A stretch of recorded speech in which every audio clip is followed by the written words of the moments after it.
A warm welcome from the NAACP, Roy Wilkins, Mid-Manhattan Branch. Join us as we celebrate Women's History Month by honoring outstanding women.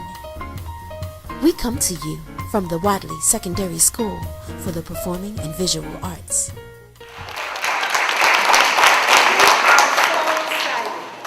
Because these women that are going to be speaking to you tonight, our special guests, are doing marvelous things in our community. And we wanted to introduce them to you. And they will be introduced one by one. And then they will give you a synopsis of what they do. And then we'll present them with some plaques. And Inez Dickens has also sent proclamations for them. So we're excited about that. Deborah Harris, who is my co-chair, and she has worked hand in hand with me to put this program together. And so she will take it from here. Okay?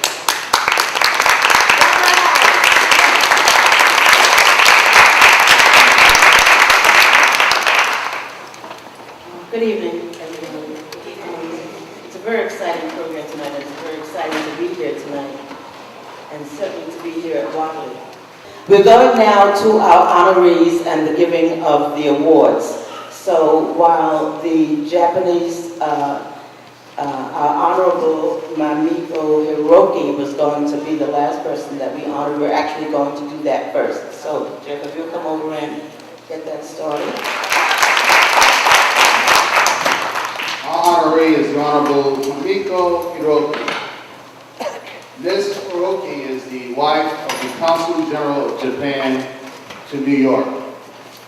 They are in Japan, traveling around the country, offering their support, bringing some of the spirit and financial activity that took place here. That too, and it's a very big celebration going on in Japan, as you all can tell. As we celebrated our 9/11. They're celebrating their 3/11. But we have a very special guest. Her name is Fumio Suzuwa, and she is representing the Consul General's office. She is from the Consul General's office, and she will accept this award on her behalf. But before I present the award, I'd like her to introduce herself to you all and tell who she is. Thank you. Good evening. I'm so excited to be here with you today, and I thank you that Miss Mamiko Hiroki is away, but she really wants to join with you, so that she has to leave out of town today. So, well, I came here 1.5 years ago, so I knew the news of earthquake and tsunami here in New York. But during 1 year, I have been so fortunate because we received an outpouring of support from people in New York, and especially last year, the Halloween week, we also are really privileged to be the recipients of all those supports from you. So we really realize that we are not alone. You are with us, so that's very important message for us. And also it fosters such a good feeling among the Japanese people in Japan, as well as deepen friendship between Japanese residents in New York and people in this community. So the connection between Harlem and Japan is very, very long because of the Sakura, which is the centennial anniversary this year. So we really hope that we will be able to go forward. We sharing in sorrow, but we also sharing in recovery. So this is really a special day for us. Thank you very much.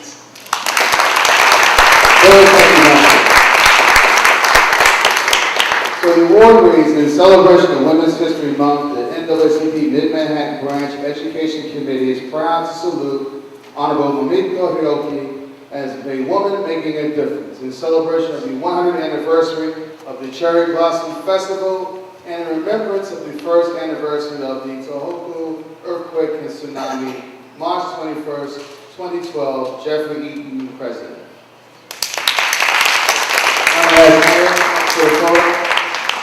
150 years ago, started relations between Japan and the United States.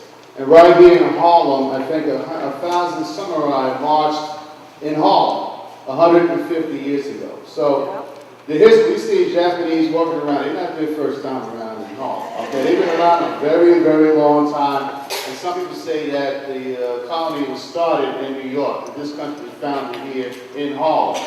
So I want you to know this history is important for our young people to understand this history.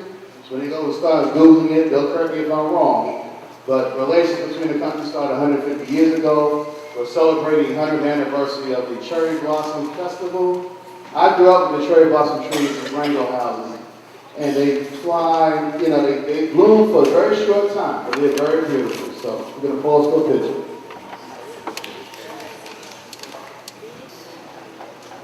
So everybody say banzai. Arigato gozaimasu.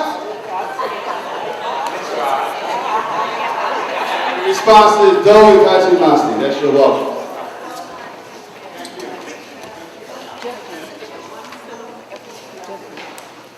Very exciting. And I hope that we'll all be able to be a part of this festival. Please pick up one of these cards before we leave. Okay, so we're going to continue with our next honoree.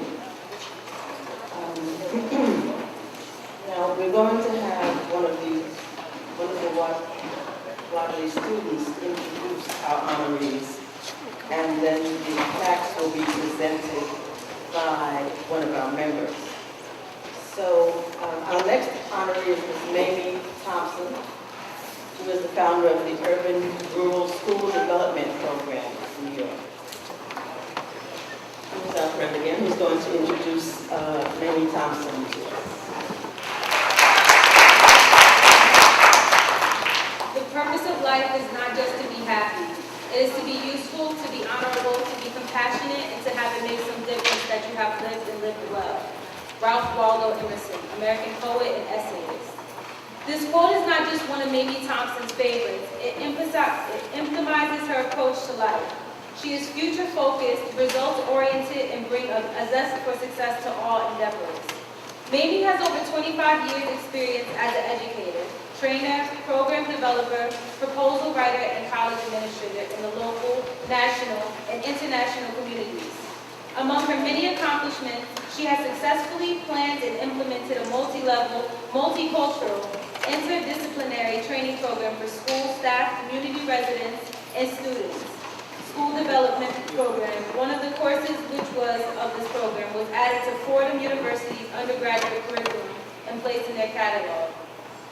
Additionally, Stanford University made a film about this program. Mamie has conducted diversity training workshops for American educators in student corporations, police departments, colleges and universities, as well as business and professional organizations. On an international level, Mamie assisted in development and implementation of training programs for teachers and middle managers in South Africa.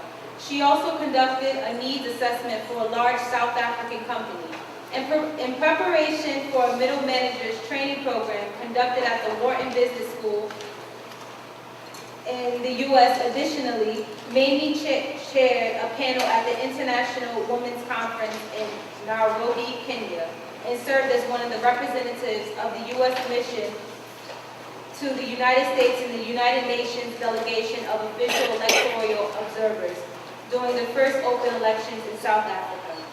Mamie has conferred with senior U.S. government officials, then Vice President George Bush, members of Margaret Thatcher's cabinet in London, England, business, educational, and community leaders in South Africa, as well as ambassadors and consul generals posted to the United States. Mamie received a Bachelor of Science degree from Alabama State University, a Master's degree from New York University, and completed all coursework for her PhD at New York University, and is the recipient of numerous honors and awards.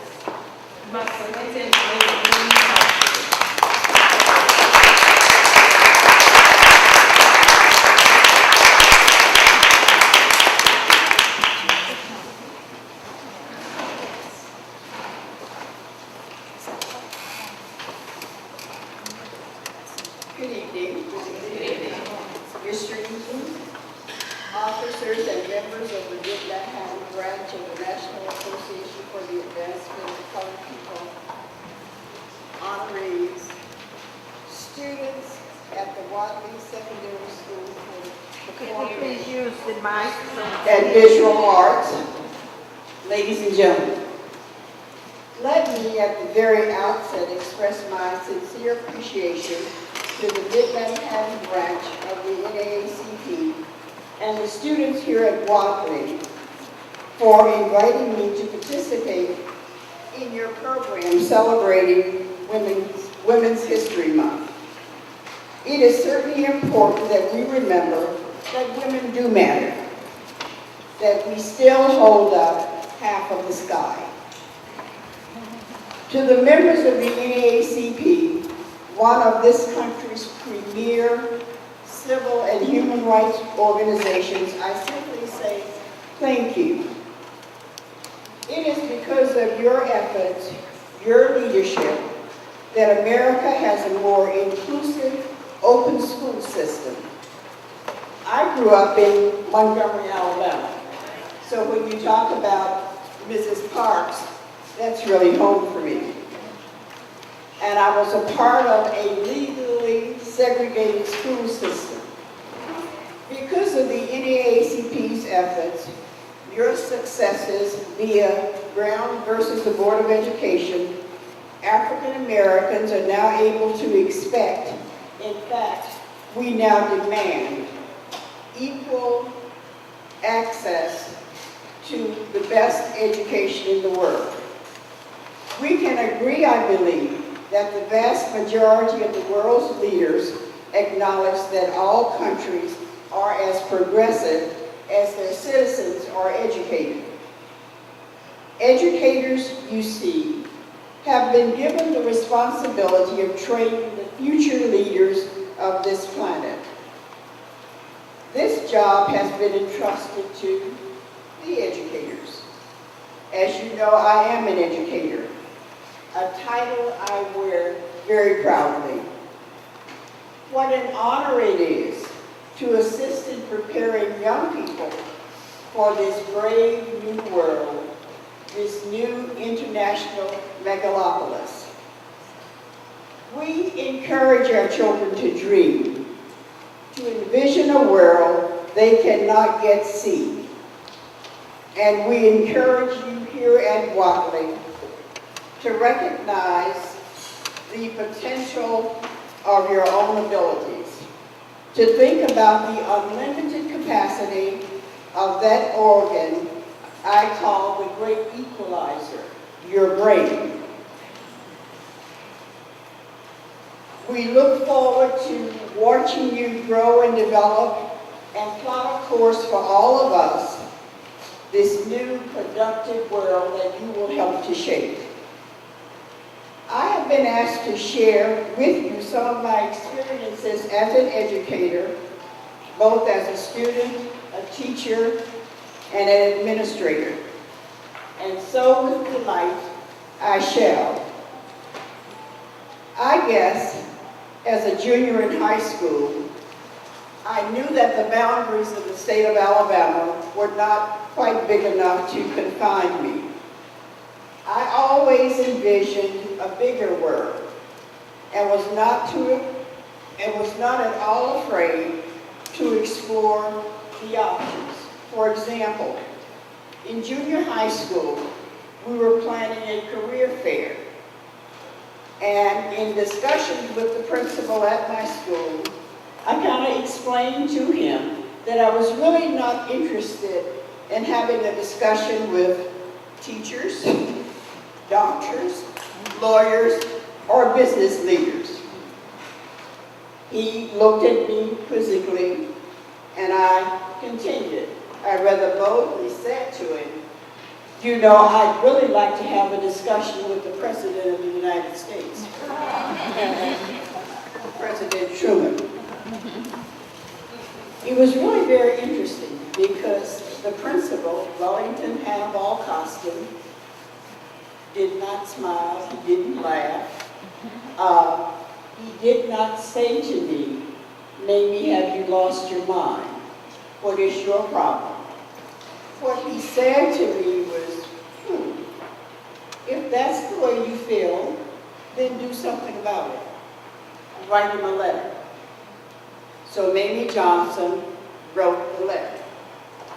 Now, did the president come to Montgomery, Alabama? No.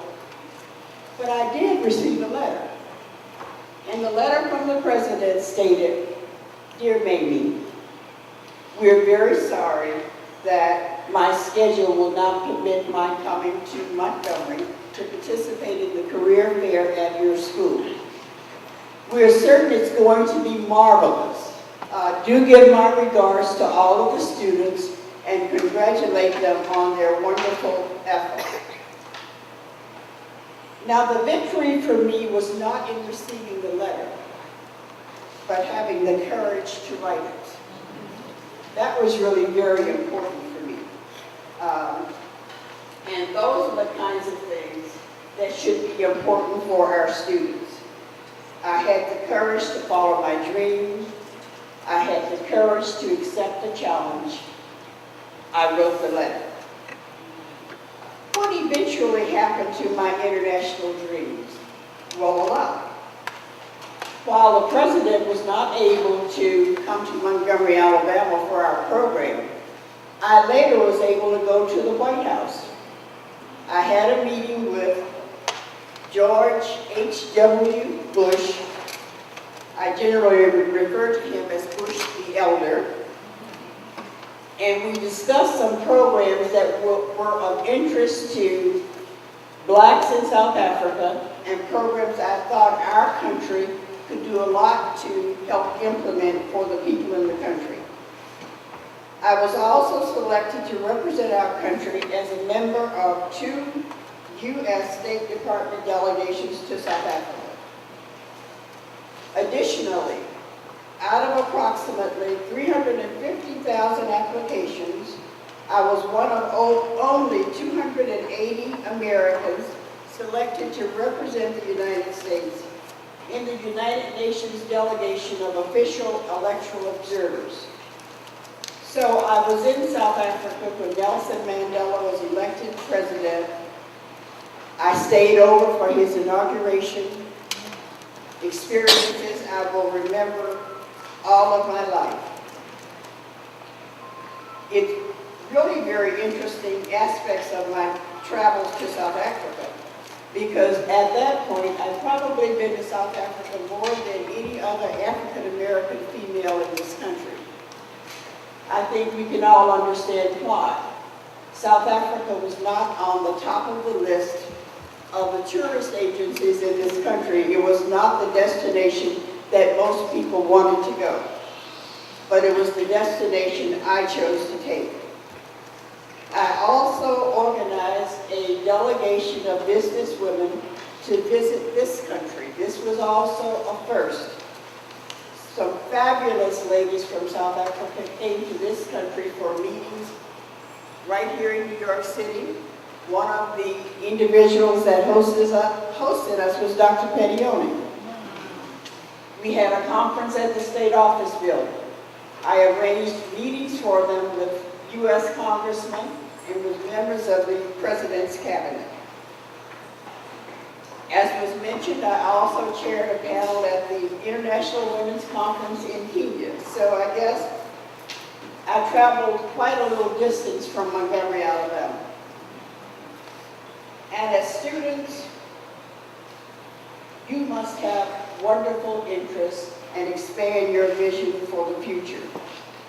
Several years ago, I was the coordinator of an international conference at the United Nations for students from some of the international schools, the 2 French schools, the Libyan school, the German school, the United Nations International School, engaged in discussions with students from some of the New York City schools.